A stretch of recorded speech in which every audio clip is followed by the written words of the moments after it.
Bismillahirrahmanirrahim. Assalamualaikum warahmatullahi wabarakatuh. Alhamdulillah wassalatu wassalamu ala sayyidina Rasulillah Sayyidina Muhammad ibni Abdillah wa ala alihi wa sahbihi wa man wala wa la hawla wa la quwwata illa billahil aliyyil azim. Amma ba'du. Faqala rabbi shrah li sadri wa yassir li amri wahlul 'uqdatam min lisani yafqahu qawli. Rabbi zidni ilma warzuqni fahma bi rahmatika ya arhamar rahimin. Nawaitu at-ta'alluma wat ta'lim wat tadhakkura wat tadhkir wan naf'a wal intifa' wal ifadata wal istifadah wal hatha 'ala tamassuki bi kitabillahi wa sunnati rasulih wad du'a ila al-huda wad dalalata 'ala al-khair ibtigha'a wajhillahi wa mardatihi wa qurbihi wa sawabihi subhanahu wa ta'ala. Hadirin para jamaah Masjid Nurus Salam yang dimuliakan oleh Allah, wabil khusus para takmir masjid dan para penanggung jawab masjid dan para jamaah Bapak Ibu yang dimuliakan oleh Allah. Syukur alhamdulillah pada sore hari ini kita bersama-sama melanjutkan pelajaran menuntut ilmu. Yang memegang mic di depan panjenengan semua juga masih thalibul ilm. Kita semua di sini adalah penuntut ilmu. Mengapa alasan kita bangga menjadi seseorang yang disebut thalibul ilmu atau thalibul ilmi atau thalibul ilm? Karena seseorang yang niatan dalam hatinya ingin belajar agama Islam. Disebutkan di dalam hadis yang sahih, Rasulullah SAW bersabda, barang siapa yang ada niatan dalam hatinya keluar dari rumahnya untuk belajar ilmu agama Islam, ya, ilmu agama, maka para malaikat menutupi sayapnya hingga dia menuju tempat dia belajar sampai dia pulang kembali. Barang siapa, disebutkan di makna dari hadis, barang siapa yang dalam perjalanan dia berangkat untuk menuntut ilmu sampai kepulangannya dan ditakdirkan oleh Allah nyawanya dipanggil, maka bisa dipastikan dia syahid, dia meninggal syahid, ya, dia meninggal bighairi hisab, dia meninggal dalam keadaan tanpa dihisab. Masya Allah tabarakallah. Jadi kita meneruskan dari kitab Safinah. Bapak Ibu yang dimuliakan oleh Allah, ilmu fikih ini adalah ilmu yang penting. Ilmu fikih bukan hanya ilmu yang dipandang sebelah mata hanya untuk anak-anak saja. Sudah saya sebutkan di pertemuan sebelumnya, saya menemui seseorang yang 60 tahun dia 60 tahun usianya, lalu dia baru mengerti urutan wudhu yang benar. Baru ngerti kalau urutan wudhu yang benar itu rambut terlebih dahulu, mengusap sebagian kepala atau rambut, baru telinga. Selama ini dia kebalik, telinga dulu baru rambut.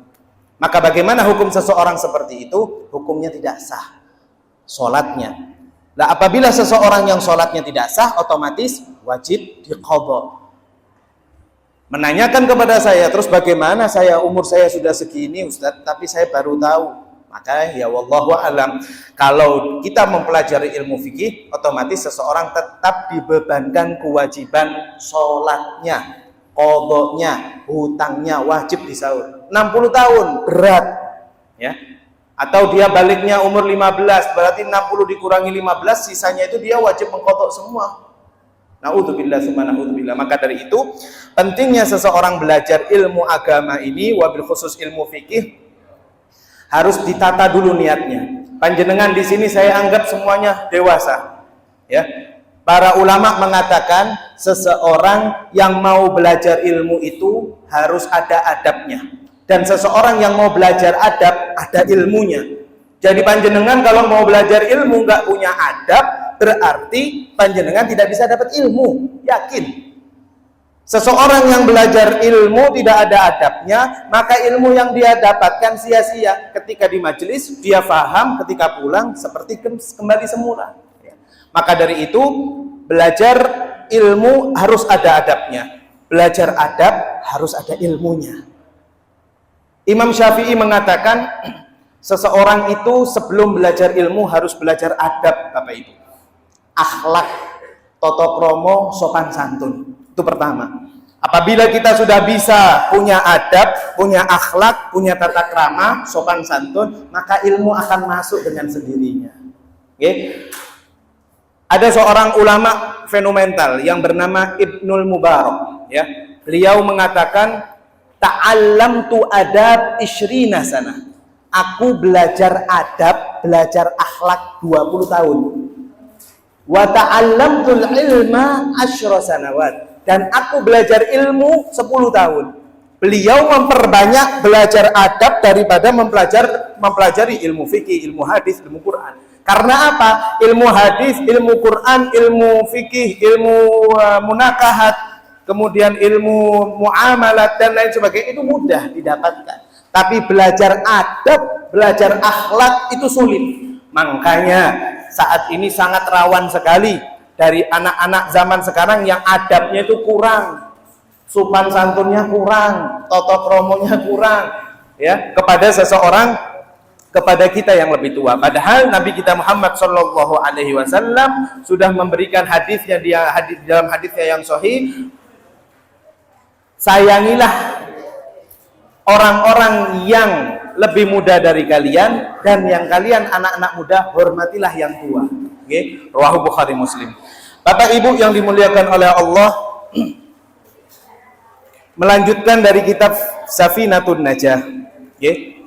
Insya Allah mudah-mudahan dengan pelajaran pada sore hari ini Allah karuniakan kepada kita semua, menganugerahkan kepada kita semua adab dan akhlak kepada ilmu, agar kita bisa masuk ilmu yang kita dalami pada sore hari ini dan seterusnya. Amin Allahumma amin. Kemudian ma'asyiral hadirin, Bapak Ibu para jamaah Masjid Nurus Salam yang dimuliakan oleh Allah, melanjutkan dari pelajaran kita yang terakhir tentang rukun iman. Sudah kita ketahui pelajaran pertama di kitab Safinatun Najah ini, pengarang mengatakan atau menyebutkan tentang rukun Islam. Mugi-mugi panjenengan semua sudah mencatat, ya. Seseorang yang belajar ilmu, adabnya, salah satu adab ialah dia harus ada pulpen di kantongnya. Nun sewu Bapak Ibu, kalau panjenengan siap untuk belajar ilmu agama Islam, siapkan pulpen. Loh Ustadz, gak usah pulpen, saya sekarang sudah zaman modern, pakai HP. Monggo, pakai HP silahkan. Tapi pakai pulpen ini nilai klasiknya, nilai ilmunya lebih kelihatan. Okay? Bapak Ibu yang dimuliakan oleh Allah, melanjutkan di pelajaran ilmu fikih kita, yaitu tentang rukun iman. Rukun Islam sudah kita ketahui, syahadatu an la, disebutkan di pelajaran yang lalu, faslun arkanul islami khamsatun, syahadatu an la ilaha illallah wa anna muhammadar rasulullah, wa iqamus salah, wa ita'uz zakah, wa sawmu ramadan, wa hajjul baiti man istata'a ilaihi sabila. Tidak perlu lagi saya membahas, insyaallah kita sudah membahasnya. Nah, kali ini yaitu tentang faslun rukun iman sittatun, ada 6. Antu'mina billahi wa malaikatihi wa kutubihi wa rusulihi wa bil yaumil akhiri wa bil qadari khairihi wa syarrihi minallahi ta'ala. Antu'mina billah, beriman kepada Allah. Kita berhenti di wa malaikatihi, ya? Ada yang ingat? Betul ya? Di wa malaikatihi. Kita berhenti di wa malaikatihi. Seseorang yang ingin beriman kepada Allah, Bapak Ibu, salah satu syaratnya ialah dia selalu menjaga wudunya. Anda barusan selesai sholat asar, apakah Anda harus membatalkan wudu Anda? Tidak. Salah satu adab seseorang apabila ingin belajar ilmu agama ialah dia masih dalam keadaan berwudu. Disebutkan di dalam hadis Nabi Muhammad SAW yang diriwayatkan oleh Imam Ahmad. Beliau bersabda, barang siapa yang menjaga wudunya berarti tanda keimanan di dalam hatinya itu kuat. Oke, Anda mau dibilang iman Anda kuat, tapi megang wudhu gak kuat, batal. Ya, kalau batal bagaimana? Wudhu lagi. Orang yang dimaksud menjaga air wudhu di sini adalah apabila seseorang sudah punya wudhu, batal langsung wudhu lagi, batal wudhu lagi. Oke. Di pekerjaannya, ketika dia dalam bekerja, ketika dia dalam perjalanan, ketika dia dalam keadaan mau tidur, Kanjeng Nabi kita Muhammad SAW selalu dalam keadaan berwudu. Di antara keutamaan wudu ialah apa? Tadi, menambah keimanan seseorang kepada Allah. Yang kedua disebutkan di dalam syarah Muslim, Rasulullah SAW bersabda, barang siapa yang berwudu ikhlas karena Allah, dan yang kedua sesuai dengan tuntunan Rasulullah, maka apabila dia sedang mencuci mukanya, air tetesan dari wudhunya di mukanya, wabil khusus air yang menetes dari kedua matanya, dosa-dosanya diampuni oleh Allah hingga tetesan wudhu itu berakhir. Barang siapa, disebutkan di lanjutan hadis Nabi, barang siapa yang mencuci kedua tangannya ketika dalam berwudhu, dosa kedua tangannya diampuni oleh Allah sampai tetes air terakhir. Dan barang siapa yang mencuci kedua kakinya hingga hingga basah, maka Allah akan menghapus seluruh dosa-dosanya yang kecil. Ya, disebutkan di hadis tersebut dosa-dosanya yang kecil hingga tetes air terakhir dalam wudunya. Maka dari itu orang kalau setelah wudu, Bapak Ibu, makruh hukumnya mengeringkan. Dikeringkan itu makruh. Kenapa? Karena disebutkan di dalam keutamaan yang lain, disebutkan di dalam hadis rawahu An-Nasa'i, beliau bersabda, ketika itu ada sahabat yang bertanya, "Ya Rasulullah, bagaimana engkau mengetahui umatmu yang jumlahnya miliaran, bahkan banyak dari zaman Adam hingga hari kiamat? Bagaimana engkau mengetahuinya ya Rasulullah?" Kata Rasulullah SAW, "Aku mengetahui umatku hingga akhir zaman dari bekas air wudhunya. Aku akan melihat cahaya dari wajahnya, cahaya dari tangannya, dan cahaya dari kakinya, dan aku akan memilih mereka untuk pindah ke jalur menuju jalur surga." Semoga kita termasuk di dalam hadis tersebut ya Allah. Amin ya rabbal alamin. Bapak Ibu yang dimuliakan oleh Allah, adab seseorang belajar ilmu agama ialah dengan berwudu. Apabila batal, seseorang disunnahkan wudu lagi. Melanjutkan dari ini, wa malaikatihi, dan malaikat-malaikatnya. Kita wajib mengimani malaikat Allah. Sudah kita bahas bulan kemarin di pertemuan yang lalu. Malaikat Allah yang wajib kita hafalkan ada berapa? 10. Ya. Yang menjawab selain 10, monggo kita belajar bareng sekarang. Siapa itu? Yang pertama Jibril. Kemudian sudah kita bahas. Sekarang hanya murojaah saja ya. Kita hanya mengulang. Jibril, Mikail, Israfil, Izrail, Munkar, Nakir, Raqib, Atid, Malik, Ridwan. Yang belum hafal jangan malu, monggo dihafalkan sarang-sarang. Nanti setelah pelajaran ini selesai, dengan bisa mengulang lagi di YouTube ya, di channel Batu Beling insyaallah kalau tidak salah. Kemudian Bapak Ibu yang dimuliakan Allah, malaikat sudah kita bahas di pertemuan yang lalu. Wa kutubihi, dan kitab-kitabnya. Kitabnya berarti kitabnya Allah. Pertanyaannya sekarang, ada berapa kitab yang Allah turunkan kepada para nabi? Ada berapa? Hanya 4? Kurang. Disebutkan yang wajib 4, tapi yang diturunkan oleh Allah ada 104. 100-nya itu berbentuk as-suhuf, berbentuk lembaran-lembaran. Yang mana lembaran-lembaran suhuf itu ya diturunkan kepada 50 kepada Nabi Adam alaihissalam ya. Anzalahullahu, disebutkan di dalam hadis an Ubay bin Ka'ab ya, Allah Subhanahu wa taala menurunkan 40 suhuf ya, 40 suhuf kepada Nabi Adam. 50 suhuf kepada Nabi Adam.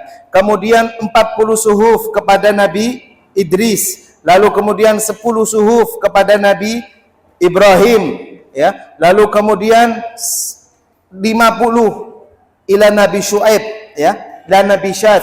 Lalu kemudian turunlah, ya, sebelum turun Al-Qur'an ada turun suhuf. Suhuf itu perintah Allah, wahyu Allah kepada dari Nabi Adam sampai nanti kita akan bahas para nabi sampai Nabi Muhammad, ya.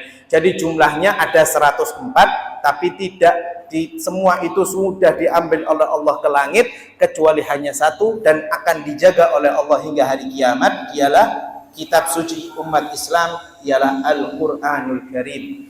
Ada yang berusaha mau merubah Al-Quran, pasti ketahuan. Fungsi dari para sahabat ketika menghafal ayat-ayat Allah ialah ketika zaman Rasulullah SAW ada, ya, ada sahabat yang munafik, yang ingin merubah Al-Quran. Akan tetapi karena Al-Quran itu bentuknya bukan berbentuk tulisan pada zaman itu, ya, berbentuknya dalam bentuk hafalan yang dihafalkan oleh para sahabat, lalu kemudian ditanamkan di dada mereka. Jadi apabila ada orang yang ingin merubah Al-Quran, pasti ketahuan. Okay. Juga ketahuan waktu beberapa tahun silam di Indonesia juga ada penerbit, ya, wallahu a'lam, katanya memang kesalahan cetak, ketambahan huruf alif sama fathah di surat apa gitu kalau tidak salah. Maka bagaimana? Ketahuan, subhanallah, ya. La yamassuhu illal mutahharun. Kitab suci Al-Qur'an ini tidak boleh dipegang kecuali memang benar-benar orang yang tahir, orang yang dalam keadaan berwudu, ya. Kemudian juga Allah berjanji akan menjaganya hingga hari kiamat kelak. Jadi jangan pernah main-main seseorang dengan Al-Qur'an. Wa kutubihi, nggih. Kitab-kitab Allah yang wajib kita hafal ada 4. Yang pertama Taurat. Turun di siapa? Nabi Musa alaihi salam. Lalu kemudian turunlah kitab suci lainnya setelah Taurat, yaitu Zabur. Kepada Nabi siapa Zabur? Nabi Dawud. Lalu kemudian ya turunlah Injil kepada siapa? Nabi Isa alaihi salam. Akan tetapi Injil yang dimaksud di sini ialah Injil yang benar-benar murni turunnya dari Allah. Injil yang sekarang bagaimana? Sudah tercampur dengan kalimat-kalimat manusia. Maka dari itu Injil yang asli disebutkan oleh para ulama sudah diangkat oleh Allah, ya. Dan seluruh kitab-kitab Allah yang Allah turunkan di muka bumi ini tertutupi oleh Al-Qur'anul Karim. Tertutupi oleh Al-Quran. Ini adalah mukjizat Nabi kita Muhammad sallallahu alaihi wasallam. Allahumma shalli ala Muhammad. Maka dari itu, Bapak Ibu hadirin yang dimuliakan oleh Allah, dari kitab wa kutubihi ini kita bisa mengetahui Allah. Kita bisa mengetahui para nabi-nabi Allah. Kita bisa mengerti mana yang hak dan mana yang batil. Lalu kemudian warusulihi, ya, dan rasul-rasulnya. Nah, sekarang rasul niku siapa sih? Siapakah rasul? Siapakah rasul dan berapa jumlah rasul? Oke, langsung googling mau jenengan, ya. Rasul itu ada 124.000 jumlahnya, ya. Jumlah Rasul ada 24.000. Jumlah Rasul dan Nabi disebutkan oleh para ulama ada 25. Dari 25 ada yang disebut dengan ulul azmi. Berapa ulul azmi itu? 5 orang. Kita akan membahas ini. Yaitu yang wajib kita ketahui bukan 124.000. Akan tetapi yang wajib kita ketahui dari para nabi ialah 25. Siapa saja Bapak Ibu yang wajib kita hafal, ya, hafal atau ketahui dan iman. Enggak wajib hafal, sunnah menghafal. Tapi yang wajib kita percayai, kita imani ada 25. Siapa dia? Yaitu yaitu para nabi. Yang pertama Nabi Adam, Idris, Nuh, Hud, Saleh, Ibrahim, Ismail, Ishak, Yusuf, Yakub, Yusuf. Kemudian Ayub, Syuaib, Musa, Harun, Dzulkifl. Terus Dawud, ya, Dawud, Sulaiman, Ilyas dulu, Ilyasa, kemudian Yahya, Yunus, gak ada Yunus, Yahya sudah, Yunus, kemudian Isa, Zakaria, Isa, dan Nabi kita Muhammad Sallallahu Alaihi Wasallam. Yang paling kenceng berarti lagi megang HP itu modelnya, enggak ya? Jadi wajib kita hafalkan nama-nama Nabi ini, karena dengan kita menghafalkan nama-nama Nabi, Bapak Ibu, mungkin saja ini adalah syafaat kita ketika memasuki surganya Allah nanti. Jadi kalau kita sudah hafal, monggo diberikan ilmu kepada anak-anak kita. Belum menikah, berarti berikan ilmu ini kepada keponakan-keponakan kita. Belum punya ponakan, berikan ilmu ini kepada tetangga-tetangga kita yang masih kecil-kecil.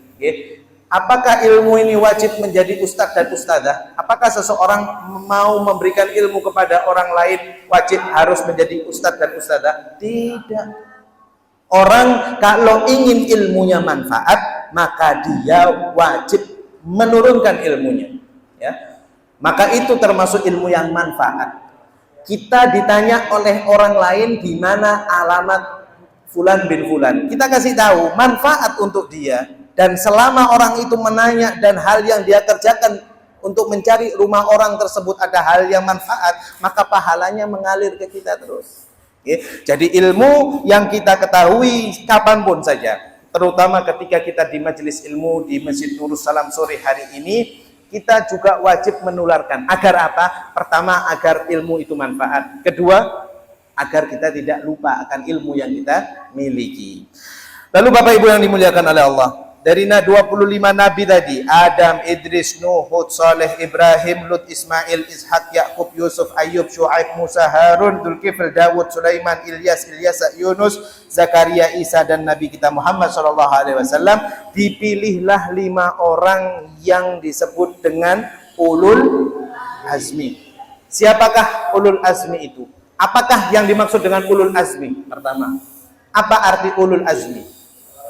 Ulul azmi artinya orang yang diagungkan, orang yang berhasil diberi kesabaran yang melebihi daripada orang lain. Jadi ulul azmi itu, ya, para ulama mengatakan artinya keagungan atau keteguhan hati, yaitu mereka memiliki kesabaran yang luar biasa dalam menerima wahyunya Allah. Siapa 5 orang tersebut? Pertama, Nabi Nuh alaihissalam. Apa yang dilakukan Nabi Nuh sehingga beliau jadi ulul azmi? Kesabaran model apa yang dilakukan Nabi Nuh alaihissalam sehingga beliau termasuk ulul azmi? Beliau dakwah, ya, duduk seperti ini kepada umatnya, ya, Bani Rasib, ya, insyaallah Bani Rasib. Ketika beliau duduk mengajak ke jalan Allah, setiap hari beliau dicemooh, diolok-olok. Berapa lama beliau ketika berdakwah? 9 abad setengah, Bapak Ibu. 950 tahun. Dakwahnya Nabi Nuh, umurnya zaman Nabi memang besar-besar, umurnya panjang-panjang. Nabi Nuh alaihissalam memiliki dakwah ketika itu 950 tahun, tapi yang ikut hanya 80 orang saja. Sabar atau tidak? Sabar. Kita mungkin ketika dalam ceramah, ketika dalam tausiah ada yang ngomong mungkin kesinggung kok. Tapi Nabi Nuh alaihissalam ketika berdakwah, ketika mengajak ke jalan Allah pada saat itu, disebutkan surat Nuh, mereka menutup kupingnya dengan kedua jarinya, lalu menutup kepalanya dengan bajunya dan lari. Dan mengatakan, sebagian riwayat mengatakan Nuh gila, Nuh orang begini, orang begitu. Dari zaman beliau berdakwah selama 950 tahun, kebanyakan yang ketika beliau ceramai, kalau yang kebanyakan beliau dakwai, menutup di surat Nuh, menutup wastaghshaw thiyabahum, menutup telinganya dan menutup telinganya dengan kedua jari dan menutup mukanya dengan baju. Yang ikut cuma 80 anak dari Nabi Nuh yang bernama Kan'an, bangkang. Istri Nabi Nuh bangkang, gak mau ikut. Mengira Nabi Nuh ini orang stres. Apa? Ajaran ilahi apa? Sudah ajaran Tuhan yang paling benar ialah ajaran nenek moyang kita. Seperti itu kan Nabi Nuh, bukan main-main, bukan 9 bulan, bukan 9 tahun, 950 tahun beliau. Lalu ketika itu sudah pada puncaknya, Allah memberikan wahyu kepada Nabi Nuh alaihissalam untuk membuat safinah, kapal, dan mengajak anak istrinya juga tetap bangkang. Dan hari itu kata Allah tidak terjadi banjir selain hari itu yang mana menutupi seluruh isi dunia. 7 hari 7 malam tidak ada matahari, hujan terus. Bagaimana bisa bayangkan? Makanya umat ya kita sekarang ini termasuk umatnya Nabi Nuh sebenarnya ya, itu dihabiskan oleh Allah seluruh isi dunia oleh air 7 hari 7 malam. Dan yang dibuktikan di dalam Al-Quran, lalu kemudian diselamatkan Kan'an, anak Nabi Nuh mengatakan, wahai ayahku, aku tidak mau ikut kapalmu, sesungguhnya aku bisa naik ke gunung yang paling tinggi di sini. Kata Nabi Nuh alaihissalam, la asimal yawm, tidak ada pertolongan hari ini kecuali yang masuk kapalku. Kan'an tetap pengku, tetap gak mau, tetap cengkal. Lalu kemudian naik dia ke atas gunung, tapi gunung semuanya tertutup oleh air.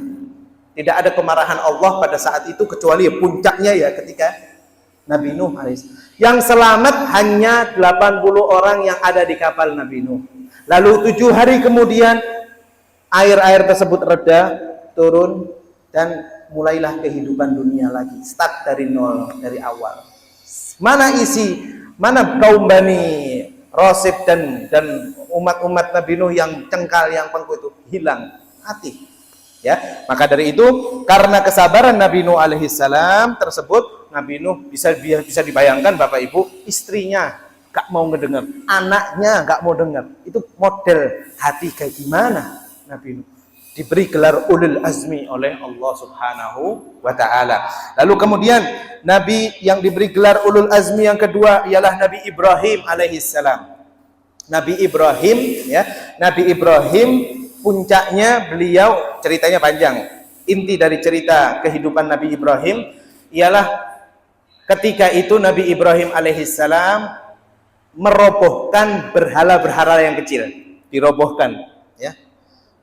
Ketika diketahui oleh Namrud dan pasukannya, bertanya kepada Ibrahim, ya Ibrahim, apakah engkau tahu siapa yang menghancurkan berhala-berhala kecil ini? Pinternya Nabi Ibrahim tanya kepada berhala-berhala yang besar. Mungkin berhala yang besar itu menghancurkannya. Duh, ngece, duh, guyonan. Akhirnya dilaporkan ke Namrud. Ya Namrud, Ibrahim mengatakan yang menghancurkan berhala kecil-kecil itu adalah berhala yang besar. Kan gak mungkin. Akhirnya Namrud marah. Lah ini otaknya orang-orang zaman dahulu yang cengkal sama Allah ya. Mereka meyakini bahwasannya berhala besar tidak mungkin menghancurkan berhala kecil. Karena berhala adalah benda mati. Nah kok diyakini? Kok tetap ibadah? Kok tetap disembah? Masih belum terbuka ya. Maka dari itu hidayah Allah belum turun di Namrud. Karena marahnya Namrud kepada Ibrahim, Nabi Ibrahim dimasukkan ke tungku yang paling besar. Lalu kemudian lemparlah dia ke dalam tungku itu, tungku yang sudah air umek. Kata Allah Subhanahu wa taala di surat Al-Anbiya ya, kalau salah surat Al-Anbiya ayat 69 sampai 70 ya. Di situ faqulna kunu bardan ya. Faqulna ya naru kunu bardan saliman Ibrahim ya. Ada yang bisa benarkan saya? Faqulna ya naru kunu bardan salaman ala Ibrahim. Wahai api, kata Allah, jadilah engkau menjadi semakin dalam Ibrahim nyemplung, semakin dalam Ibrahim masuk ke dalam tungku panas itu semakin dingin. Dan apa yang dirasakan oleh Nabi Ibrahim semakin nyaman, dingin, enak. Tidak ada rasa teriak dari dalam tungku. Hingga ketika sudah dihitung berapa lama itu dan sudah diyakini bahwasannya badan Ibrahim telah habis, dibuka, dibuang airnya, masih ada wujudnya. Subhanallah ya. Kalau gak beriman, gak benar-benar percaya Allah nolong, gak mungkin Nabi Ibrahim loncat ke dalam tunggu itu ya. Karena Nabi Ibrahim sudah yakin, aku akan ditolong oleh Allah. Mau api apapun, api dunia, kata Allah Subhanahu, itu mukjizat. Nabi Ibrahim alaihissalam. Ya, Nabi Ibrahim adalah salah satu nabi yang diperintahkan oleh Allah untuk membangun Ka'bah. Ka'bah yang saat ini jamaah umroh, jamaah haji, ya, ketika tawaf, ya, itu salah satu jasa Nabi Ibrahim alaihissalam. Ketika Nabi Ibrahim membangun bangunan Ka'bah, batu itu yang diinjak oleh Nabi Ibrahim menjadi terangkat dengan sendirinya. Ketika batu bata Ka'bah itu sudah semakin tinggi daripada badannya, batu itu ngangkat sendiri. Ya kayak kayak tangga eskalator, seperti eskalator. Sudah Nabi Ibrahim membangun paling tinggi, ya, bangunan Ka'bah, turun dengan sendirinya batu itu. Dan sampai saat ini masih ada, disebut dengan Maqam Ibrahim. Okay. Apa Maqam Ibrahim? Bukan makamnya Nabi Ibrahim, kuburannya Nabi Ibrahim, bukan. Itu ada bekas telapak kakinya Nabi Ibrahim ketika membangun Ka'bah. Nabi Ibrahim adalah Khalilullah, ya. Beliau adalah nabi yang paling segera apabila diperintahkan oleh Allah. Khitan, sunat, itu pertama kali diperintahkan oleh Allah kepada Nabi Ibrahim. Disebutkan di riwayat, pada saat itu beliau umurnya 80 tahun atau 70 tahun, ya. Ketika diturunkan isyarat atau diturunkan perintah untuk khitan, Nabi Ibrahim tidak mau berlama-lamaan. Disebutkan Nabi Ibrahim khitannya pakai kapak, Bapak Ibu. Bukan pakai kapak itu karena, ngapunten nggih, jangan berpikiran jorok, ini Nabi. Karena usianya sudah besar, bukan. Padahal di situ sebenarnya ada pisau, tapi beliau ketika beliau melihat kanan kiri yang ada paling dekat kapak, beliau langsung khitan dirinya sendiri dengan kapak. Kalau mau berdiri sebentar, sebenarnya bisa Nabi Ibrahim khitan dengan pisau. Tapi Nabi Ibrahim adalah nabi yang ketika diperintahkan oleh Allah langsung, gak pakai nunggu 1 detik pun. Dilihat gak ada apa-apa. Di sana ada pedang, di sana ada pisau, tapi di sini ada kapak yang paling cepat. Karena ini perintah Allah. Ya, itu kesabaran Nabi Ibrahim yang luar biasa, yang tidak bisa atau belum ada yang bisa menandingi di antara para nabi selain yang 5 ini. Oke. Lalu kemudian nabi yang ketiga yang diberikan gelar ulul azmi, Nabi Musa alaihissalam. Nabi Musa adalah nabi yang lahir pada zaman di mana kalau laki-laki lahir pasti wajib mati. Ada bayi laki-laki lahir wajib mati, kecuali beliau Nabi Musa alaihissalam. Nabi Musa dilahirkan di kota Mesir pada zaman Fir'aun. Ketika itu ibunya yang bernama Yukabat, ya, Yukabat, gak mau membunuh anaknya. Mana ada ibu yang tega membunuh anaknya, Bapak Ibu? Kecuali memang kalau kita lihat akhir zaman ini, manusia ini lebih fasid, lebih kotor, lebih hina daripada hewan.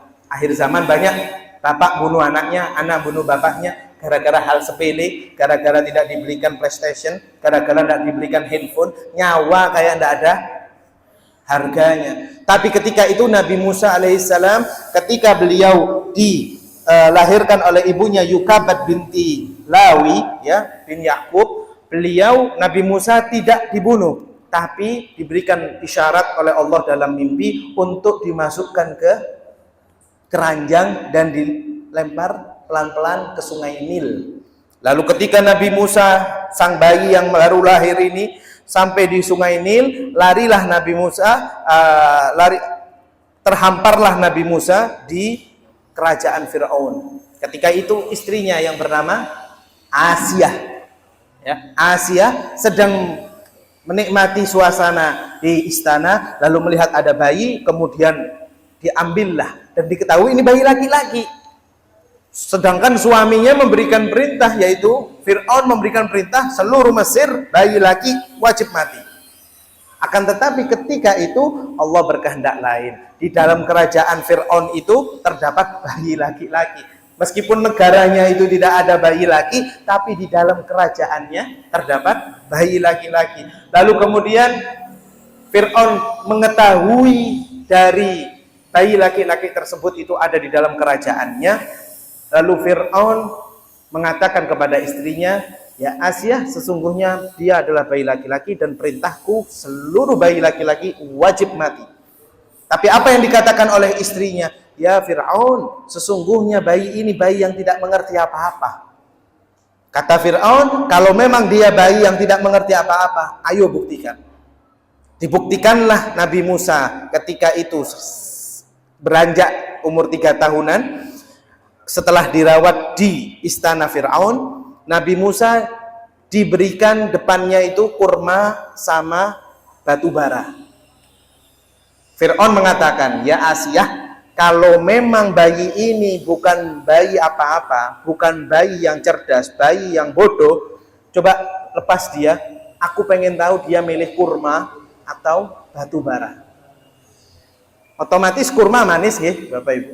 Batu bara menarik perhatian, ya kan? Panas tapi. Kemudian Musa merangkak pelan-pelan ke dua pilihan. Nabi Musa sebenarnya mau mengambil kurma. Beliau dari kecil sudah kelihatan dewasa dan berakal sekali. Ketika dua pilihan ada di depannya, Nabi Musa sebenarnya mau ngambil kurma. Akan tetapi Allah menakdirkan Nabi Musa nggak jadi mengambil kurma, diplesetkan tangannya untuk mengambil batu bara dan dimakan batu bara itu.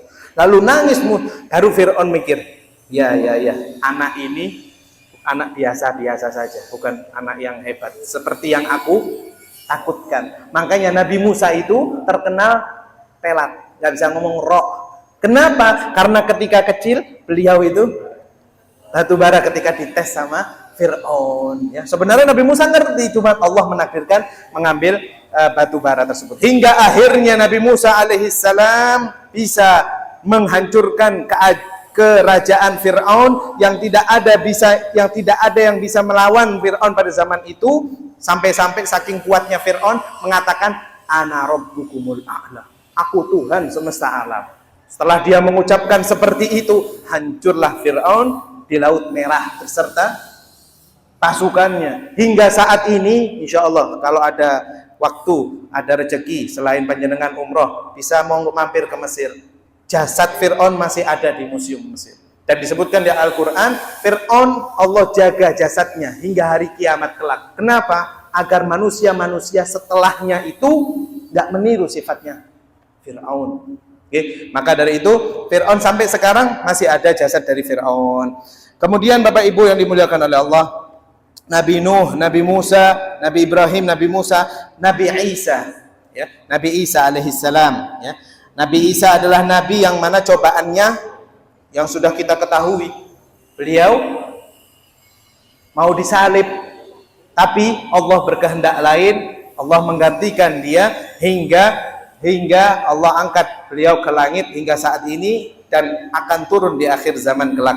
Lalu kemudian yang terakhir Nabi kita Muhammad sallallahu alaihi wasallam. Beliau adalah ulul azmi. Beliau anak yatim plus piatu plus banyak yang ngemusuhi. Umur 5 tahun musuhnya wis wakeh, sudah banyak. Bayangkan kita umur sekarang, tetangga kanan kiri musuhi kita. Enak atau tidak kita tinggal di rumah kita Bapak Ibu? Pasti tidak mungkin enak. Hati tidak mungkin bisa berkata enak. Pasti kalau enggak wis hijrah pindah aja. Tapi Nabi Muhammad dimusuhi satu kota. Dalam satu kota semuanya benci. Ada Muhammad. Dia dianggap remeh.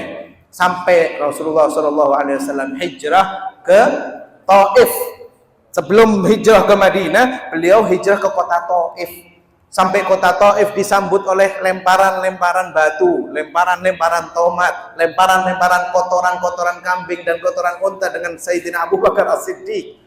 Gak main-main beliau Bapak Ibu. Kita enak hanya duduk, iktikaf, dengarkan kitab, selesai. Dakwahnya Rasulullah dahulu ketika mau berdakwah, ketika mau mengajarkan ilmu agama Islam, maut hadapannya, nyawa jadi taruhannya. Ya, jadi setelah di kota Taif beliau tidak diterima, lalu berjalanlah lagi Nabi Muhammad SAW sampai ke kota Yathrib. Sampai di kota Yathrib yang bernama sekarang kota Madinah Al-Munawwarah, disambutlah beliau dengan kalimat Tala'al badru alaina min thaniyadil wada. Disambut penduduk Madinah. wajaba syukru alaina mada'a lillahi. Sebagian disebutkan di riwayat, sebagian para kaum muhajirin itu menyambut Rasulullah dengan terbangan. Dufuf itu terbangan bukan model Banjari seperti sekarang ya. Dari kulit lembu yang sudah disamak, sebagian memukulkan, nggak ada irama, saking aja kesenangan. Oh, ini Rasulullah datang dari Makkah ya. Jadi disambut gegap gempita di Madinah. Sampai ketika sudah di Madinah, beberapa peperangan beliau hadapi hingga beliau kembali lagi ke Mekah dan Fathu Mekah. Ketika itu, maka dari itu kesabaran Nabi kita Muhammad SAW luar biasa. Tidak ada yang bisa menandingi. Banggalah kita dengan Nabi kita Muhammad SAW ini, Bapak Ibu. Kalau nggak ada Nabi Muhammad, kita umat apa? Kita bisa jadi apa?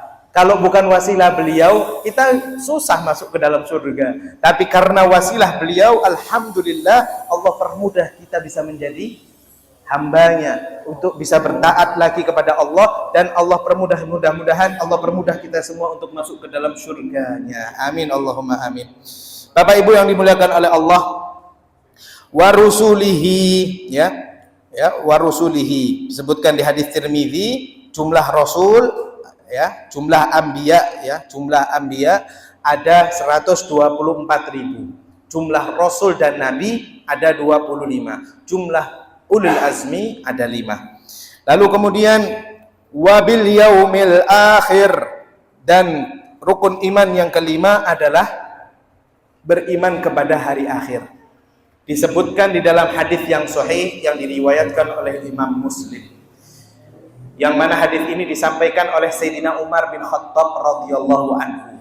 Ketika Rasulullah sedang duduk di dalam masjid bersama para sahabatnya, tiba-tiba ada seseorang yang dalam keadaan kumuh, besar, tinggi, menakutkan, datang ke Nabi Muhammad, menaruh dua lututnya adep-adepan dengan Nabi Muhammad, sampai bersentuhan kedua lututnya dengan kedua lututnya Nabi Muhammad. Lalu mengatakan, ya Muhammad, sahabat yang lain di belakang gak berani. Orang ini datang duduk di hadap-hadapan dengan Nabi Muhammad, langsung face to face dengan Nabi Muhammad, lalu mengatakan, ya Muhammad, sebut apa yang dimaksud dengan iman. Lalu Nabi Muhammad menjawab, antu'mina billah wa malaikatihi wa kutubihi wa rusulihi wa bil yaumil akhiri wa bil qadari khairihi wa syarrihi minallahi ta'ala. Ini rukun iman yang sedang dibahas. Ketika orang itu duduk, sahabat mau mengganggu Rasulullah, mau ngedang ya, beliau gak wani karena perawakannya sangat besar. Tapi sudah terlanjur duduk di depan Rasulullah dan nanya tentang iman. Beliau jawabnya seperti tadi. Lalu kemudian setelah Rasulullah menjawab apa itu iman yang seperti ditanyakan oleh dia, lalu kemudian dia nanya, ya Rasulullah, apa itu Islam? Lalu Rasulullah menjawab, syahadatu an la ilaha illallah wa anna Muhammad Rasulullah wa iqamus shalah wa ita'uz zakah wa shaumu ramadan wa hajjul baiti man istata'a ilaihi sabila.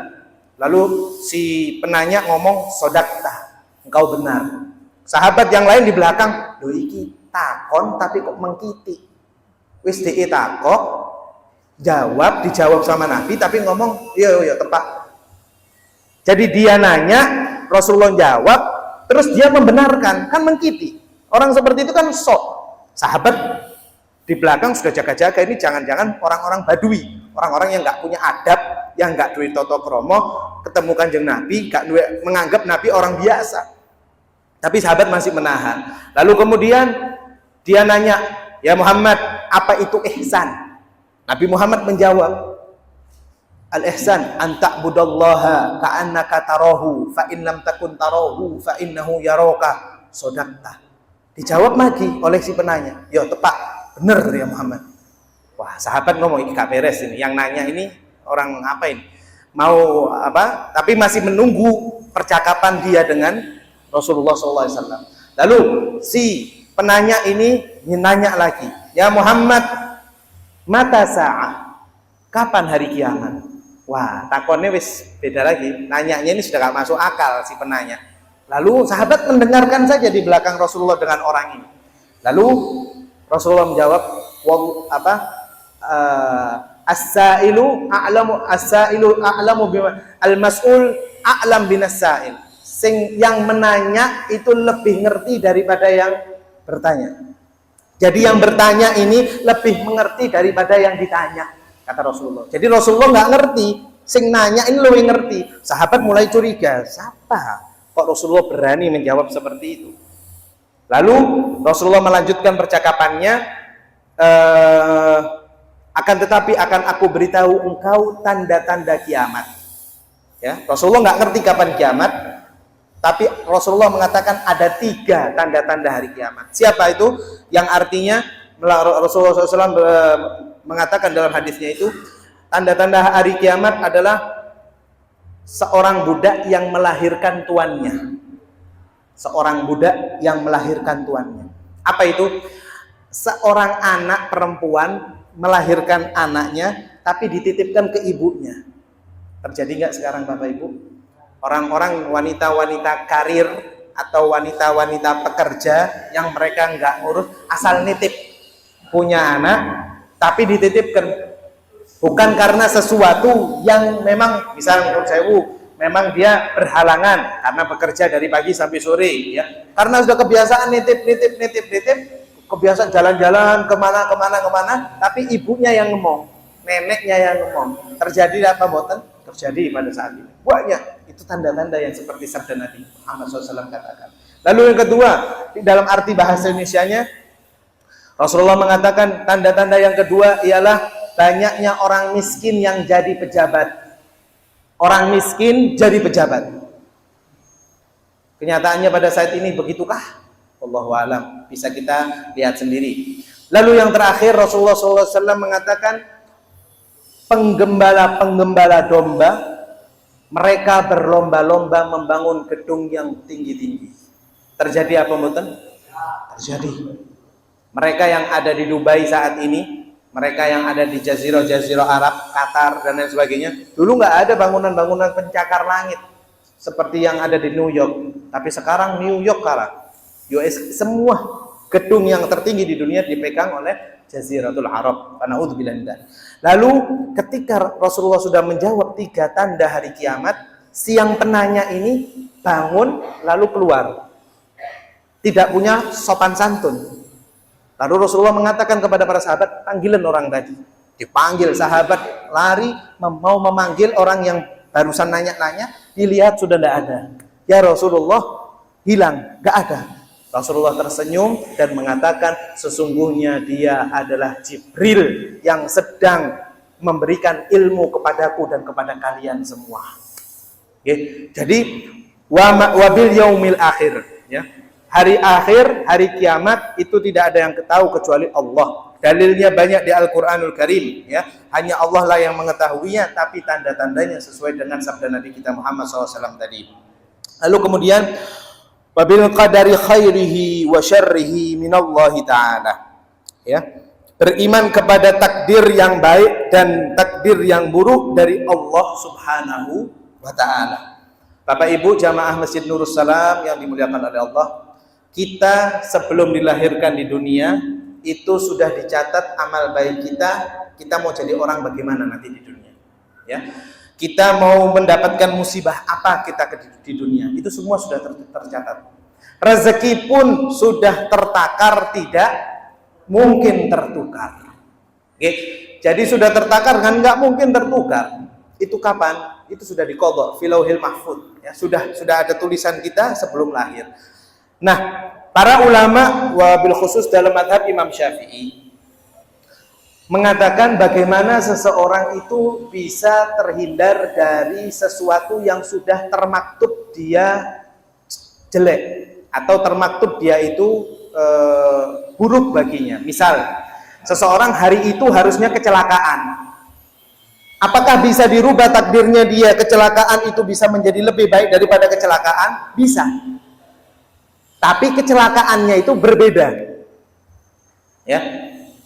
Setiap hari disunahkan seseorang untuk bersedekah. Ya. Waktu awal saya pernah mengisi di tempat ini juga, di masjid ini, masalah sholat duha ya, itu sedekah untuk diri kita sebenarnya. Tapi sedekah yang dimaksud ialah sedekah mal, wabil khusus sedekah subuh. Sedekah setelah sholat subuh, kita melihat ada orang di jalan, kita ngasih uang 2.000 rupiah, 5.000 rupiah, 10.000 rupiah untuk sarapan, ya, maka itu termasuk penolak balak kita pada hari itu. Yang seharusnya seseorang, naudzubillah min dzalik, kejadian dia kecelakaan, naudzubillah, jangan sampai ya, kecelakaan yang harusnya dia kecelakaan dan patah kakinya karena dia sedekah setelah sholat subuh tadi, cuman kesangkal putung saja dan nggak patah. Jadi kecelakaannya, musibahnya itu mungkin terjadi menurut para ulama seperti itu, tapi kadar kadar yang dia dapatkan itu bisa jadi berkurang gara-gara dia bersedekah. Makanya tidak main-main para ulama terlebih dahulu, dan jangankan para ulama, para nabi, terutama Nabi kita Muhammad SAW tidak pernah nyimpen benda apapun di rumahnya. Setiap hari wajib keluar. Ketika beliau ketahui ada emas di rumahnya, pemberian hadiah dari raja fulan, pemberian dari orang-orang, dan Rasulullah baru mengetahui esok harinya, dilihat, ditaruh dibawa oleh istrinya, langsung Rasulullah keluarkan hartanya itu. Rasulullah tidak nyimpen uang, tidak nyimpen dinar, tidak nyimpen dirham. Bahkan disebutkan di riwayat Rasulullah ketika meninggal masih dalam keadaan berhutang, utang beras, gandum kepada tetangganya yang Yahudi. Ya, maka dari itu Rasulullah sudah mencerminkan kepada kita, mencontohkan kepada kita semua, setiap hari paling tidak kita sedekah. Kadar sedekahnya itu ya tergantung kadar rezeki panjenengan semua. Di sini ada yang rezekinya misal melebihi daripada rezeki orang lain, rezeki temannya, berarti kadar sedekahnya harus lebih besar. Okay. Orang yang dia berniat sedekah, ya, dia niatkan sedekah hari ini untuk kelancaran rezekinya, untuk dijauhkan dari bala, dilindungi dari segala musibah, kadar jumlahnya harus berbeda. Jangan teman kita dia lebih kaya daripada kita, yang kaya niru yang miskin, jangan yang miskin, yang pas-pasan lah. Enggak. Jadi kadar sedekah seseorang itu tergantung dari rezeki yang dia miliki. Okay. Lalu kemudian Bapak Ibu, insya Allah nanti kita akan bahas lagi di bab sedekah, bab zakat, dan lain sebagainya. Setelah rukun iman kita pelajari, faslun wa makna la ilaha illallah la ma'buda bihaqqin fil wujudi illallah. Fasal, pengertian kalimat la ilaha illallah adalah bahwa tiada Tuhan yang patut secara hak dalam keberadaannya kecuali hanya Allah. Disebutkan di dalam Al-Quran, innad dina indallahil Islam. Sesungguhnya agama yang ada di sisi Allah hanya satu, yaitu Islam. Mau orang sedekahnya besar bagaimanapun, tapi seseorang itu tidak memeluk agama Islam, yang wajib kita fahami, yang wajib kita yakini ialah dia tidak diterima sedekahnya oleh Allah. Sedekah seseorang sekecil apapun sedekahnya, tapi dia beriman kepada Allah, maka insya Allah lebih baik daripada sedekah orang yang sedekahnya lebih besar tapi dia nggak beriman kepada Allah. Okay. Seperti itu Bapak Ibu. La ma'buda bihaqqin fil wujudi illallah, tidak ada yang berhak disembah kecuali hanya Allah. Faslun, alamatul bulughi thalathun. Fasal, tanda-tanda balik ada 3. Tamamu khamsata asyarata fil dzakari wal untha, usianya sudah mencapai 15 tahun baik laki-laki maupun perempuan. Setelah kita memahami rukun Islam, rukun iman di kitab Safinatun Najah, sekarang kita pindah ke bab baru, yaitu tentang tanda-tanda baligh. Kenapa seseorang wajib mengetahui tanda-tanda baligh? Karena terkadang kalau tanpa ilmu kita ini nggak tahu kita sudah balik atau belum. Pernah saya diajak omong oleh anak-anak SMA, dia bertanya, Ustadz, umur saya 15 tahun, umur saya 16 tahun, tapi saya belum bertemu dengan tanda-tanda balik. Apakah saya termasuk sudah balik? Yang mau ada pertanyaan nanti aja, belum dibuka. Apakah tanda-tanda seseorang yang balik itu umur 16 tahun? Ya, dia ngomong, Ustadz, saya umurnya 16 tahun, tapi saya belum mimpi basah. Saya belum haid. Apakah umur 16 tahun belum mimpi basah atau haid sudah termasuk dia balik? Hukumnya sudah termasuk dia baligh. Ya. Baligh itu maksimal usianya sudah mencapai 15 tahun, baik laki-laki maupun perempuan. Lalu kemudian wal ihtilamu fi dzakari wal untha li tis'i sinin. Bermimpi hingga keluar sperma, mimpi basah, baik laki-laki maupun perempuan. Lalu yang terakhir wal haidu fil untha li tis'i sinin. Dan haid bagi perempuan yang telah mencapai umur 9 tahun. Saya sering mendapatkan pertanyaan juga. Ada anak umur 8 tahun sudah keluar darah. Apakah itu darah haid atau bukan? Saya jawab dengan ilmu fikih yang saya pahami, seseorang anak wanita yang belum berusia 9 tahun dengan hitungan syamsiyah, hitungan hijriyah, ya, bukan hitungan qamariyah, hitungan masehi, maka dia belum termasuk kategori haid. Loh, terus kenapa kok bisa keluar darah sebelum usia 9 tahun? Karena bisa jadi dominasi makanan yang dia makan itu kebanyakan micin. Ya. Lalu kemudian tontonan yang dia tonton sesuatu yang bukan yang seharusnya. Bahkan jangankan anak sebelum umur 9 tahun. Saya dengar kasus bulan November. Saya juga baru tahu ada bayi yang keluar darahnya, bayi perempuan keluar darahnya padahal umurnya baru 7 bulan. Ya. Di ilmu kedokteran itu ada penyakit-penyakit khusus. Yang terpenting seorang wanita yang belum berusia 9 tahun dan dia keluar darah, maka belum bisa disebut dengan darah haid. Wallahu a'lam bishawab. Mudah-mudahan Allah Subhanahu wa taala menganugerahi kita semua ilmu yang manfaat sehingga ilmu kita pada sore hari ini diterima oleh Allah sebagai amalan yang makbulah. Amin Allahumma amin.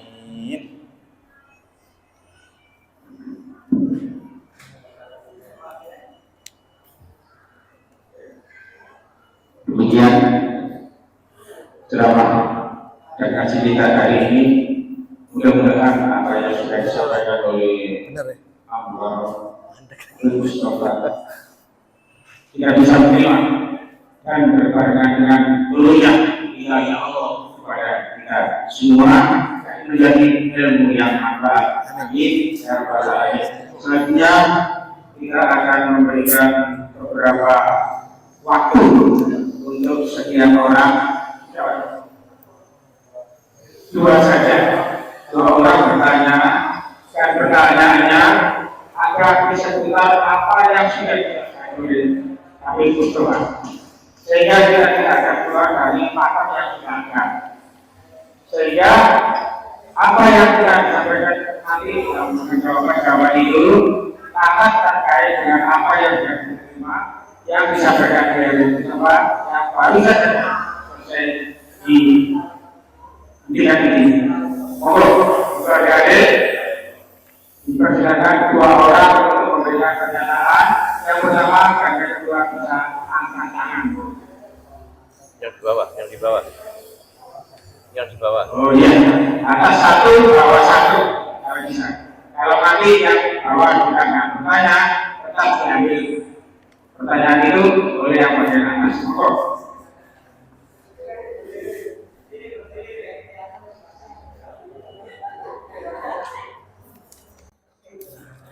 Assalamualaikum warahmatullahi wabarakatuh. Selamat sore semua. Saya izin bertanya, tapi sebelumnya saya minta maaf bila mana pertanyaan yang saya lakukan ini mungkin sedikit beberapa tidak masuk ke pembahasan sebelumnya. Tapi karena saya ingin, karena ada kesempatan dan saya ingin menanyakan hal ini, jadi saya mau izin terlebih dahulu. Pertanyaannya, Ustaz, kita sebagai manusia adalah bentuk kesalahan. Terus kesalahan tidak sengaja maupun tidak sengaja kita salah. Nah, bagaimana kita bila saat awal melakukan kesalahan itu berniat untuk tidak mengulanginya, tetapi pada saat awalnya kita mau melakukan lagi. Jadi dikatakan kita tidak berniat melakukan hal yang kebaikan. Itu bagaimana Ustaz? Apakah bisa dikatakan dari diri kita sendiri tidak ada niatan untuk melakukan kebaikan? Ataukah dari kita sendiri ada kesalahan-kesalahan atau dosa besar yang membuat kita sulit untuk melangkah dengan nama kebaikan tersebut? Mungkin itu aja pertanyaannya. Terima kasih. Wassalamualaikum warahmatullahi wabarakatuh. Mau jawab dulu? Terserah. Yang selanjutnya. Hah?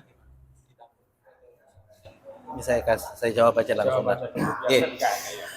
Baik, saya terima pertanyaannya. Saya akan jawab semampu saya, tapi alangkah indahnya nanti tidak keluar tema, kecuali kalau kajian umum, nggak apa-apa, bebas pertanyaannya. Baik, pertanyaan bagus ini. Seseorang yang ingin atau seseorang yang sudah bertaubat, tapi dia melakukan dosa lagi, ya. Kurang lebih yang saya tangkap seperti itu. Maka Bapak Ibu yang dimuliakan oleh Allah, salah satu syarat taubatan nasuhah ialah seseorang tidak mengulangi dosa yang sama lagi. Oke. Di antara standar atau syarat seseorang itu ingin taubat nasuhah, ya, taubat nasuhah ada 3. Ya, disebutkan di Imam Nawawi, beliau mengatakan bahwasannya yang pertama dia berjanji tidak akan kembali mengulangi dosa itu lagi. Yang kedua, dia meminta ampun kepada Allah untuk dosa yang sudah dia lakukan. Yang ketiga, dia bertekad kuat, ya, azam untuk melakukan hal yang lebih baik dari sebelumnya. Ya. Maka dari itu 3 syarat taubatan nasuha wajib dimiliki oleh seseorang tersebut. Ya. Apabila dia melakukan, dan pastinya ya seperti manusia, ya muqallibal qulub tsabbit qalbi ala dinik. Kadang iman di atas, kadang iman di bawah. Pas iman di atas tahajud ping 1000 iso saja. Okay. Tapi pas iman di bawah, amit-amit jangan sampai pas iman lagi turun, sholat fardu ditinggalkan. Jangan jadi iman kita pas turun, sholat fardu yang dijadikan taruhannya. Ya. Maksudnya seseorang kalau iman lagi di atas, mungkin sodakonya lebih kenceng, puasanya lebih gede, puasanya lebih sering, ya, sodakonya lebih gede daripada biasanya. Tapi pas imannya sedang turun, sodakonya ya saono ewae, puasanya wis Ramadan wae, ya kan? Seperti itu. Jadi seseorang yang ingin taubatan nasuha menurut para ulama harus memiliki 3 syarat tadi. Yang mana apabila seseorang melakukan dosa yang sama, maka dia wajib bertobat lagi. Tapi para ulama mengatakan orang yang habis berbuat dosa lagi, tobat lagi, dosa lagi, tobat lagi, dosanya lagi tetap yang sama, itu sama dengan dia taubat sambal. Sudah kita bahas waktu itu, ya. Pedes mandek gak gelem nambah sambal lagi, wis level wis cukup level 8, gak gelem level 10, gak kuat. Mari mandek sik pancet penasaran, levelmu 10 dah. Tak injipi, sik iya pedes, ya kan? Jadi jangan sampai tobat kita tobat sambal, ya. Tobat sudah selesai kita makan lombok, makan sambal kepedesan mandek, mari gak pedes, nambah lagi, jangan. Jadi salah satu tanda ciri taubatan nasuhah 3 tadi. Yang pertama, menyesali akan perbuatannya. Bukan hanya ya diantaranya ya sholat sunat taubat tadi. Sudah sholat sunat taubat, menyesali. Ya Allah, aku nyesel. Aku berbuat itu. Yang kedua, ialah bertekad kuat untuk tidak melakukannya lagi. Ya. Yang ketiga, itu menurut Imam Nawawi. Yang ketiga, berbuat lebih baik daripada perbuatan yang sebelumnya. Semoga ini menjawab. Sebenarnya ini nanti masuknya ke bab tasawuf sih sebenarnya. Tapi paling tidak saya jawab sekelumit saja. Semoga dipahami. Karena pembahasan ini agak detail, panjang. Karena waktu dan pembahasan kita agak ke situ, saya jawab singkat seperti itu. Semoga bermanfaat. Selanjutnya dari bawah ada, kalau dari bawah nanti yang atas bisa memasukkan pertanyaan. Taunya ada jamaah bawah yang mau nanya dari mana? Oh, ada tuh. Oh.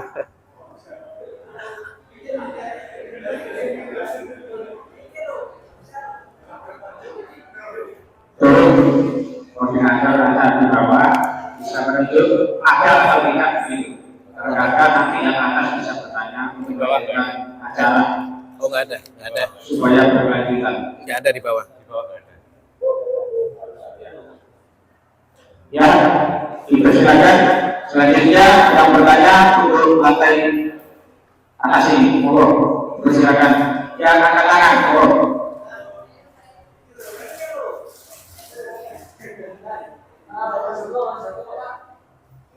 Ya mas, maju mas. Maju sini. Maju mas, depan. Sehingga nanti pertanyaan bisa ditangkap dengan jelas.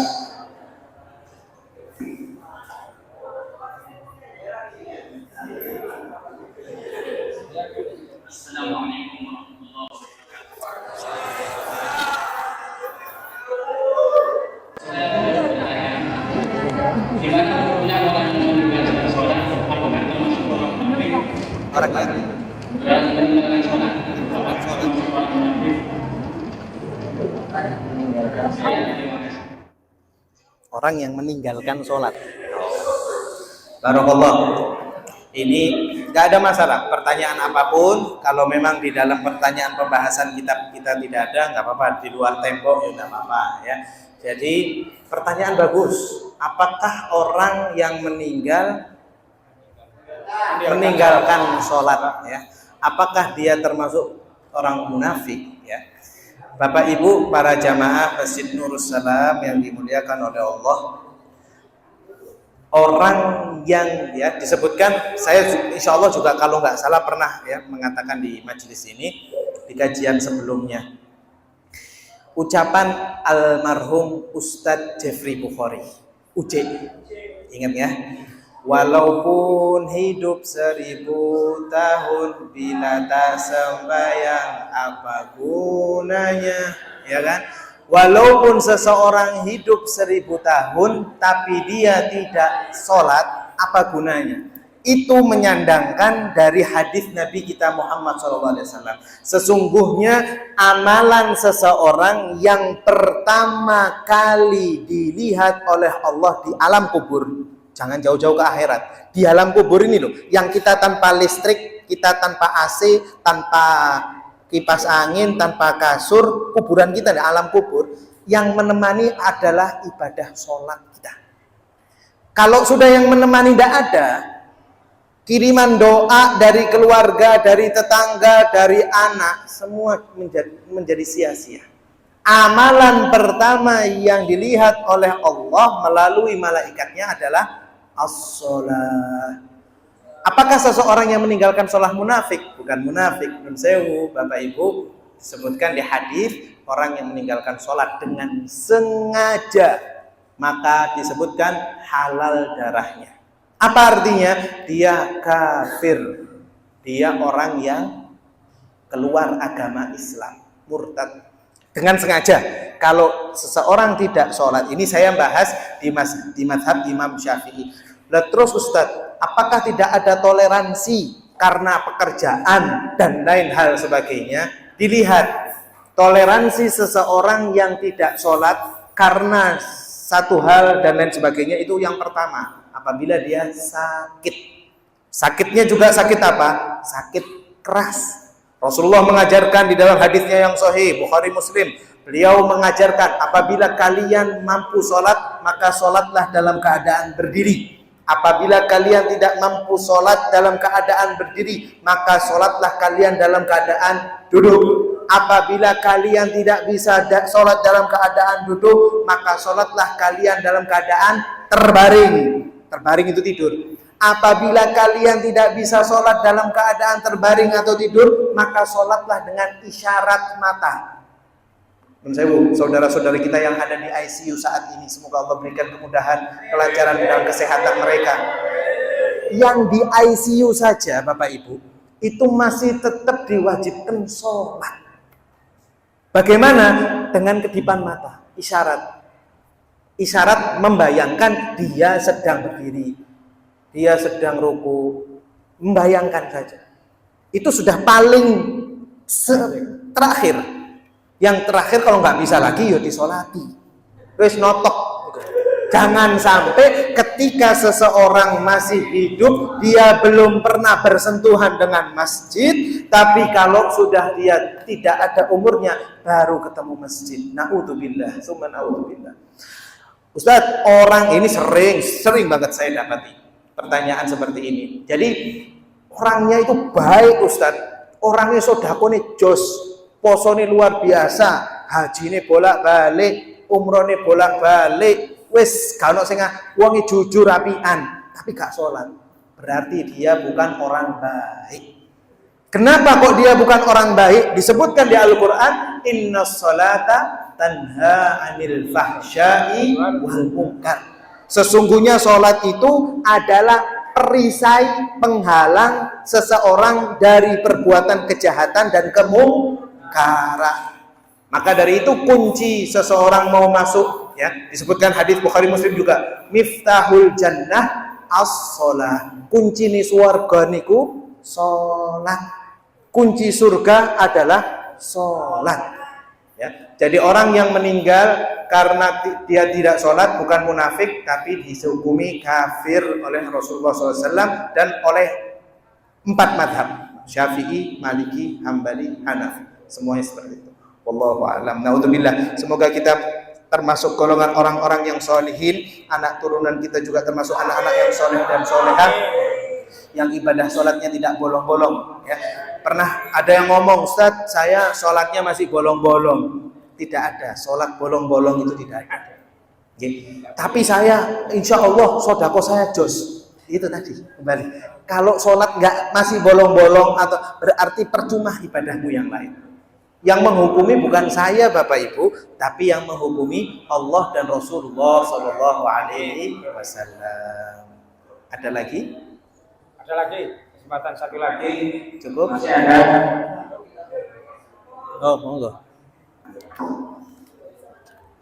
Assalamualaikum warahmatullahi wabarakatuh. Pertama Ustaz ya, tadi disampaikan kalau orang itu bukan sholat tapi berbuat baik, dianggap sebagai ibadah sholat dan dosa bukan. Tapi kembali, kalau dia masih sholat tapi anaknya masih jelek, benar kan? Assalamualaikum warahmatullahi wabarakatuh. Pertanyaan luar biasa. Dibalik, ini tadi saya juga tadi mau membahas masalah dibalik, tapi waktu deh. Tapi enggak apa-apa kalau gitu. Kalau dibalik gimana Ustaz? Orangnya sholat, tapi toto kromoy gak ono uraan, gak duwe adab, gak zakat, gak poso, gak haji, gak umroh, paket komplit, wis kayak apa ini? Kayak nasi apa itu, prima rasa ya, ingat-ingat prima rasa paket komplitnya ya. Bagaimana? Berarti orang yang sholat tapi melakukan perbuatan yang tidak dianjurkan oleh Allah, dia narkobaan, minum-minuman. Yang penting awak dhewe sholat. Gak apa-apa jare Ustaz Mustafa. Wah, iki belah. Kene maneh awak dhewe. Itu baru tandanya munafik, ya. Dan tanda munafik, dan juga dia tanda salah satu ibadah sholatnya itu tidak diterima oleh Allah. Kita sholat, tapi kita nggak bisa kan membawa. Sekarang pertanyaannya Bapak Ibu, apakah ada jaminan kita sholat kita masuk surga? Sampai detik ini tidak ada jaminan ayat dari Allah dan hadis Nabi orang sholat pasti masuk surga. Belum ada jaminan. Ingatkah Anda dengan kisah wanita Bani Israel, pelacur yang dia ketika malam hari sudah mau pulang, nemu anjing kehausan, dan dia mengambil air pakai sepatunya ke dalam sumur, kemudian diminumkan kepada anjing yang sedang sakaratul maut, sedang mau mati. Gara-gara diminumkan airnya itu, anjing itu hidup lagi. Dia mati jadi penduduk surga kok, kata Nabi Muhammad. Dia pelacur, tapi karena seperti itu dia bisa masuk surga. Nah, apakah pertanyaan kita? Nah ini kalau ilmu agama pakai logika nggak bisa. Oh berarti wong sing gak apian niku iso-iso mlebu surga mesti gak salat. Ya nggak bisa gitu juga hukumnya. Nabi Muhammad mencontohkan, memberikan contoh, orang yang sholat pun belum tentu bisa masuk surga. Apalagi orang yang berbuat dosa, ya luwe jalur tolnya lebih cepat ke nerakanya. Jos gati pemeriksaan hisab langsung lebos neraka. Nauzubillahi min dzalik. Jadi ada orang wanita yang seperti itu bisa masuk surga. Ya. Jangankan seperti itu, di hadis Bukhari Muslim juga ada orang bagus ibadahnya, ya, sholatnya hingga 500 tahun lamanya. Ya. Disebutkan di Riyadhus Shalihin, ya, bahkan di Bukhari Muslim. Dia 500 tahun gak punya anak, gak istri, gak apa, ibadah tok kepada Allah. Ketika disebutkan di dalam hadis Nabi ini, ketika dia meninggal, Allah bangkitkan dia. Rasulullah menceritakan cerita ini kepada para sahabat. Lalu dia kata Allah, hei fulan, masuklah engkau ke dalam surgaku karena rahmatku. Protes, ya Allah, aku 500 tahun beribadah kepadamu, tapi masuk surga gara-gara rahmatmu. Aku nggak mau ya Allah. Bukhari Muslim.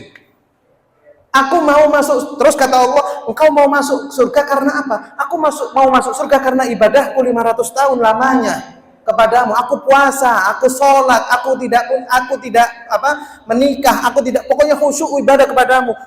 Kenapa masih masuk surga? Karena rahmatmu. Kata Allah, ya malaikat, Allah mengutus malaikatnya, ambil mata kirinya, timbang dengan 500 ibadahnya. Mana yang lebih berat? Lalu ditimbanglah matanya dicongkel, ditimbanglah satu mata pemberian dari Allah ini dengan ibadahnya 500 tahun, jomplang Bapak Ibu. Mata ini lebih berat daripada amal ibadahnya 500 tahun. Kata Allah, lihat 500 tahunmu tidak ada apa-apanya dengan nikmat yang aku berikan. Langsung dia ngomong, ya Allah aku menyesali. Kata Allah, sesungguhnya engkau adalah ahli neraka, masuklah engkau ke dalam neraka. Bukhari Muslim. Gara-gara ibadah 500 tahun, dia ngadu, ya Allah aku 500 tahun. Tapi karena dimasukkan surga karena rahmat Allah, dia tidak mau, karena pengen dimasukkan surga karena ibadahnya, jadi penduduk neraka kok. Ya apa orang yang baru sholat saja sudah pengen mlebu surga? Ya belum. Ya. Maka dari itu, orang yang seseorang yang sholat, jangan tujuannya untuk ingin masuk surga Bapak Ibu. Bukan, tujuan kita untuk melengkapi ini loh tadi, rukun iman, rukun Islam kita kepada Allah Subhanahu wa taala. Ganjaran sudah dari Allah saja. Kita sedekah, ya itu barusan ya, hadis yang sangat insyaallah kita pegang. Orang ibadah 500 tahun dibandingkan dengan rahmat Allah tidak ada apa-apanya ya. Ada lagi hadis, seseorang masuk surga gara-gara mindahkan paku di jalan. Paku. Ya, Rasulullah mengatakan dalam hadisnya juga rawahu Muslim. Rawahu Muslim atau rawahu Ahmad, pokoknya sahih ya. Seseorang akan diberikan surga khusus bagi yang mengambil paku.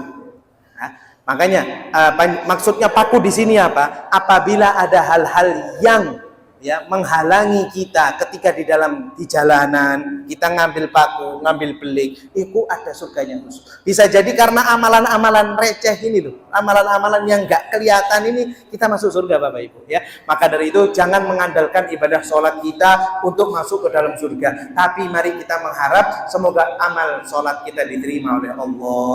Karena semoga amal ibadah puasa kita, puasa zakat kita, sedekah kita diterima oleh Allah karena rahmat. Amin Allahumma amin. Sampun ya. Mari kita menutup majelis taklim kita, kajian kita pada sore hari ini dengan bacaan doa. Bismillahirrahmanirrahim. Alhamdulillahirabbil alamin. Hamdan syakirin hamdal hamidin. Hamdan yuafi ma huwa kafi wa mazidah. Ya Rabbana lakal hamdu kama yanbaghi li jalali wajhika wa 'azimi sultanik. Allahumma ya Allah, Engkau mengetahui apa yang ada di lubuk hati kami. Allahumma ya Allah, berikanlah keanugerahan ilmu yang manfaat kepada kami. Jadikanlah ilmu kami menjadi penerang kubur kami. Jadikanlah ilmu yang kami dalami pada sore hari ini dan di pelajaran seterusnya menjadi syafaah, menjadi penjalin kami untuk menuju dalam surgamu. Allahumma ya Allah, apabila ada di antara kedua orang tua kami yang dalam keadaan sakit, maka sembuhkanlah. Apabila ada orang-orang tercinta di dalam keluarga kami dalam keadaan sakit, sembuhkanlah ya Allah. Apabila juga ada orang tua kami yang sudah meninggal dunia, maka rahmatilah kuburnya, lapangkanlah, terangilah kuburnya, dan masukkanlah ke dalam surgamu yang paling tinggi. Allahumma ya Allah, apabila ada di antara kami dalam keadaan berhutang, maka lunaskanlah hutang kami. Allahumma ya Allah ya Karim ya Rahman ya Rahim, Engkau maha mengetahui apa yang ada di hati kami. Jadikanlah kami menjadi pribadi yang baik, lebih baik daripada hari kemarin. Allahumma ya Allah ya Rahman ya Rahim, jadikanlah kami bisa beribadah kepadamu dalam keadaan khusyuk setiap waktunya, di dalam sholat, di dalam bermuamalah, di dalam berbicara kepadamu sholat ya Allah, dalam keadaan lebih khusyuk lagi daripada sebelumnya. Allahumma rabbana zalamna anfusana wa in lam taghfir lana wa tarhamna lanakunanna minal khasirin. Allahumma ya Allah, kabulkanlah seluruh hajat-hajat kami, hajat-hajat yang telah kami sebutkan di doa kami maupun yang lupa kami tidak sebutkan di doa kami. Allahumma rabbana atina fid dunya hasanah wa fil akhirati hasanah wa qina adzabannar wa adkhilnal jannata ma'al abrar ya aziz ya ghaffar ya rabbal alamin. Wa sallallahu ala sayyidina Muhammadin wa ala alihi wa sahbihi wa sallam bihaqqi subhana rabbika rabbil izzati amma yasifun wa salamun alal mursalin walhamdulillahi rabbil alamin. Bisirril Fatihah.